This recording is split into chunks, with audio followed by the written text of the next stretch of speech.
ஹரே கிருஷ்ணா. இன்னைக்கு நம்ம பார்க்க போகிறது தக்காளி இட்லி. எல்லா குழந்தைகளுக்கும் மிகவும் பிடிக்கும். ஒரு கடாயில் 4 டேபிள் ஸ்பூன் எண்ணெய் ஊற்றி நல்லா காய வச்சுருங்க. நல்லா காஞ்சதும் 2 டேபிள் ஸ்பூன் கடுகு,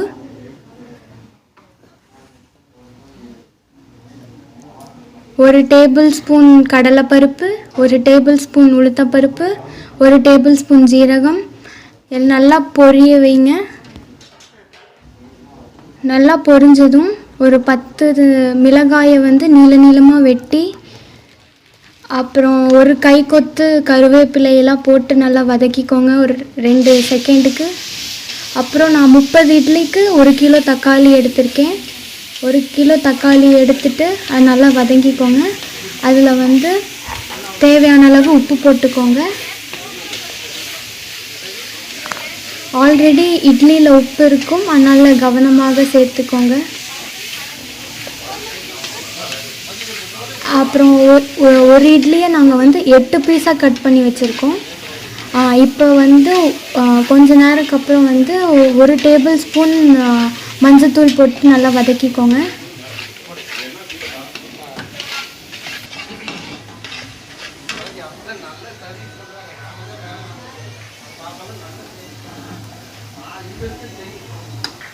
இப்போ ஒரு 2 நிமிஷம் நல்லா வதங்கினதுக்கப்புறம் நான் ஒரு 6 டேபிள் ஸ்பூன் சாம்பார் தூள் போடுறேன்.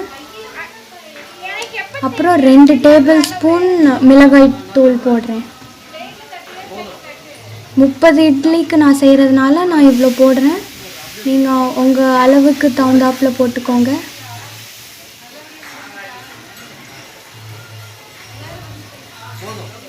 இப்போ நான் ஒரு 2 to 3 டேபிள் ஸ்பூன் மிளகாய் தூள் போடுறேன். அது காஷ்மீரி சில்லினால எனக்கு ரொம்ப காரமாக தெரியாது, கலர் மட்டும்தான் வரும். கொஞ்சமாக நான் தண்ணி சேர்த்துக்கிறேன், ஏன்னா கீழே அடி பிடிக்காமல் இருக்கிறதுக்கு. தக்காளி நல்லா வெந்ததுக்கப்புறம் இட்லியெல்லாம் போட்டு நல்லா கலக்கி விட்டுருங்க. எல்லா இட்லியும் நல்லா தக்காளியோடு கலந்துடணும். நல்லா பேஸ்ட் அப்படியே எல்லாம் ஒட்டுற மாதிரி நல்லா போட்டுக்கோங்க. கடைசியாக கொஞ்சம் வரேன்ட்டு இருந்ததுன்னா நல்லெண்ணெய் கொஞ்சம் ஊற்றிட்டிங்கன்னா அது நல்லா டேஸ்ட்டாக இருக்கும். வேணுங்கிற அளவுக்கு கடைசியாக நல்லெண்ணெய் ஊற்றி கலக்கிக்கோங்க.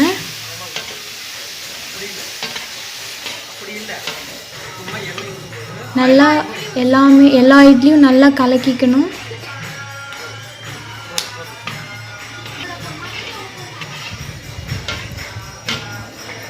இப்போ ஒரு 2 நிமிஷம் நல்லா வதங்கினதுக்கப்புறம்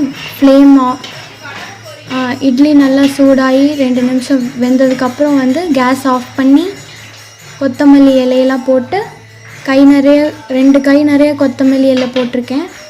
நல்லா கலக்கி விட்டு கிருஷ்ணாக்கு ஆஃபர் பண்ணி நம்ம சாப்பிட்லாம். ஹரே கிருஷ்ணா.